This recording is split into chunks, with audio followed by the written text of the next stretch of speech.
Assalamualaikum warahmatullahi wabarakatuh. Selamat datang kembali dengan kami di channel Penjaga Muda. Berjumpa lagi dengan saya.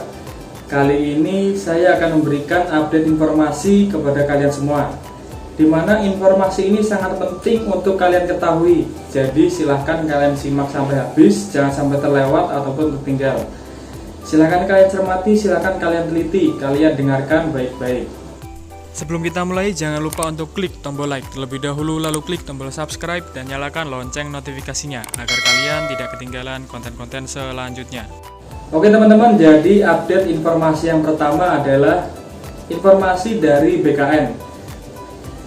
Jadi kemarin pada tanggal 11 Juli 2021, BKN telah resmi mengeluarkan informasi tentang banyaknya pelamar di masing-masing instansi yang membuka rekrutmen CPNS, di mana instansi yang menduduki peringkat pertama dengan jumlah pelamar terbanyak adalah Kementerian Hukum dan Hak Asasi Manusia dengan jumlah pelamar 233.787 orang. Selanjutnya disusul yang kedua ada Kementerian Perhubungan teman-teman, dengan jumlah pelamar 60.218. Dan peringkat ketiga adalah Kejaksaan Agung dengan jumlah pelamar 58.010 orang. Ini dapat kita lihat bahwa peminat Kementerian Hukum dan HAM dari tahun ke tahun terus meningkat teman-teman. Sebuah informasi yang membanggakan juga untuk khususnya kami para insan pengayoman dan petugas pemasyarakatan, di mana ini menandakan bahwa Kementerian Hukum ataupun khususnya penjaga tahanan sudah mulai dikenal di kalangan masyarakat. Tetapi berbeda pula informasi ini untuk kalian para pelamar CPNS. Ini menunjukkan bahwa semakin banyak saingan-saingan kalian, sehingga ini membuat kalian harus ekstra bekerja keras, mempersiapkan diri untuk mengalahkan pesaing-pesaing kalian. Intinya kalian sportif aja teman-teman, kalian tunjukkan yang terbaik, biarkan rezeki dan nasib kalian yang berkata atau menentukan jalan kalian di manakah kalian akan bekerja. Seperti itu teman-teman. Ya, jadi itu informasi yang pertama. Kemenkumham kembali menduduki peringkat pertama dari, kalau tidak salah dari hari ke-5 atau gimana, itu sudah menduduki peringkat pertama dengan jumlah pelamar terbanyak. Dan pada tanggal 11 kemarin pelamar sudah mencapai 233.787 orang. Sedangkan pendaftaran ditutupnya adalah tanggal 21. Jadi masih ada kira-kira 10 hari lagi dan kemungkinan ini akan terus bertambah. Jadi silahkan kalian persiapkan diri kalian baik-baik, silahkan persiapkan mental dan fisik kalian untuk menghadapi seleksi CPNS di tahun ini. Itu update informasi yang pertama dari BKN. Selanjutnya update informasi kedua. Ini datang dari Kemenkumham wilayah Jatim. Jadi kemarin pula persis setelah update informasi dari BKN, Kemenkumham Jatim merilis informasi di akun media Instagramnya bahwa surat keterangan sehat bisa kalian dapatkan di dokter umum teman-teman. Jadi untuk kalian yang di tengah pandemi ini kesulitan untuk mencari surat keterangan sehat dari rumah sakit pemerintah, TNI Polri atau dari puskesmas, kalian diperbolehkan mencari surat keterangan sehat dari dokter umum. Jadi bisa dikatakan kalau dokter umum itu dokter yang masih memiliki sertifikat SIP, surat izin praktek, tetapi tidak memiliki NIP, kebanyakan tidak memiliki NIP. Jadi diperbolehkan untuk teman-teman yang kemarin bertanya di postingan saya sebelumnya, di konten saya sebelumnya mengenai surat keterangan sehat, apakah SIP dibolehkan?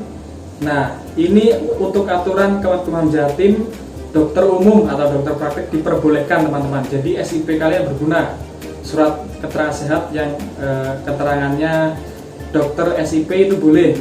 Ya, ini aturan baru keluar kemarin teman-teman. Jadi silahkan kalian gunakan, tidak masalah. Oke. Jadi tidak usah bertanya lagi ini NIP, ini SIP, semuanya boleh untuk saat ini, karena di tengah pandemi dan aturan baru pun memaklumi itu. Jadi dokter umum diperbolehkan.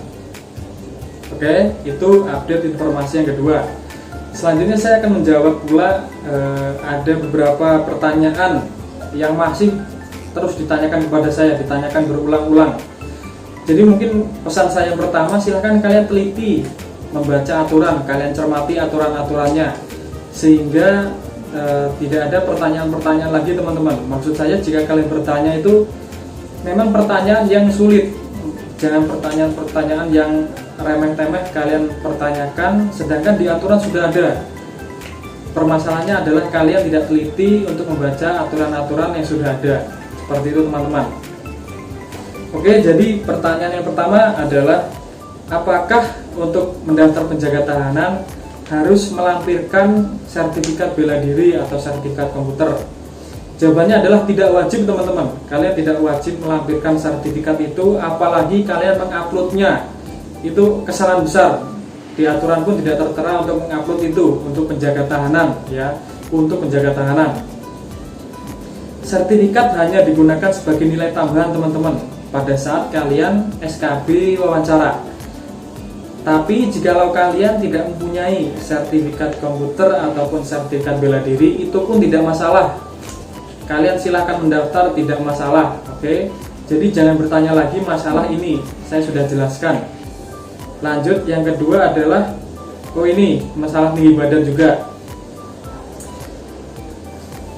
Jadi masih banyak di antara kalian yang tinggi badannya tidak memenuhi syarat dan merasa kecewa karena tinggi badan kalian mungkin kurang 1 cm. Ketentuannya adalah tinggi badan pria saat ini 165 dan wanita 160, sedangkan mungkin tinggi badan kalian 164. Apakah bisa mendaftar? Itu pertanyaannya seperti itu. 1 cm pun tidak bisa teman-teman, kurang 1 cm pun itu sudah menjadi aturan mutlak dan harus dipatuhi oleh pelamar dan panitia penyelenggara. Oke, jadi itu sudah aturan mutlak. Kurang 1 cm pun atau mungkin setengah cm pun tidak bisa, itu sudah aturan mutlak. Oke, sudah jelas ya.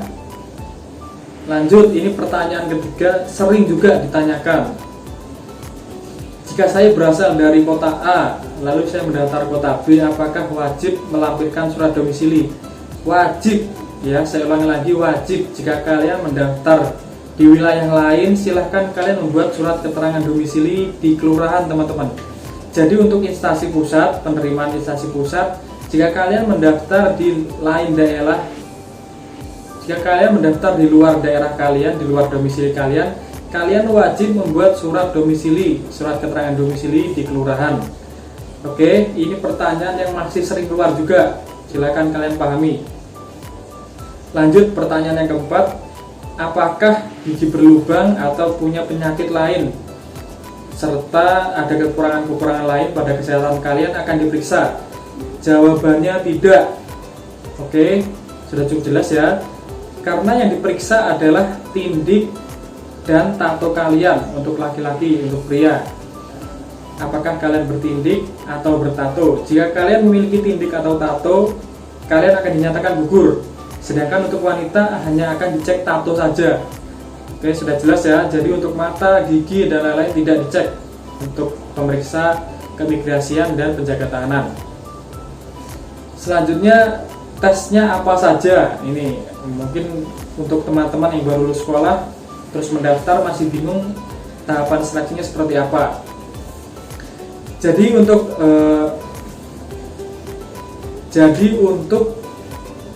aturan-aturan di tahun sebelumnya, untuk tahapan penerimaan CPNS penjaga tahanan adalah yang pertama ada seleksi administrasi, yang kedua ada seleksi kompetensi dasar yaitu CAT dengan mengerjakan soal secara online terdiri dari wawasan kebangsaan, intelijensi umum, dan karakteristik pribadi yang sudah ditentukan nilai ambang batasnya.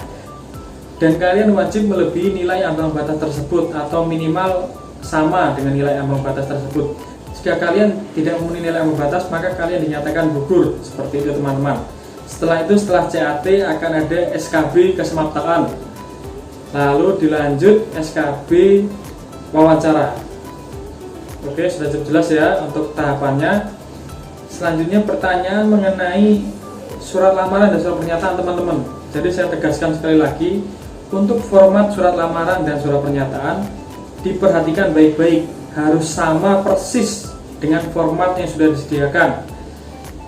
Lalu untuk surat lamaran dan surat pernyataan itu diketik. Masih ada yang tanya ditulis tangan apa diketik. Jawabannya diketik. Oke, setelah itu di print, kalian tempelkan materai, tanda tangan, lalu scan. Lanjut, pertanyaan selanjutnya adalah berapa yang diambil dalam rankingan SKD untuk lanjut ke SKB. Nah, ini di konten sebelumnya saya sudah membahas mengenai ini. Jadi untuk rankingan SKD yang akan lanjut ke tahap SKB wawancara adalah 3 kali formasi dari yang dibutuhkan. Ambil contoh, misalkan Jawa Tengah mengambil 551 formasi, maka yang lolos seleksi kompetensi bidang kesemaptaan adalah 3 kali formasi yang dibutuhkan. Jadi 551 dikali 3 adalah peringkat 1 sampai 1653 yang akan lanjut ke tahap seleksi kompetensi bidang kesemaptaan. Sudah cukup jelas teman-teman ya. Ini di konten sebelumnya saya sudah membahas mengenai ini. Kalau tidak salah di konten aturan baru sistem kelulusan CPNS dari tahap awal ke tahap akhir. Dan pertanyaan terakhir yang masih sering keluar adalah belum ada ijazah, apakah bisa mendaftar? Jadi jika kalian belum punya ijazah, silahkan kalian mendaftar menggunakan SKL, surat keterangan lulus dari sekolah kalian. Kalian minta, bisa jawabannya. Oke, jadi saya kira sudah cukup jelas mengenai informasi yang saya berikan.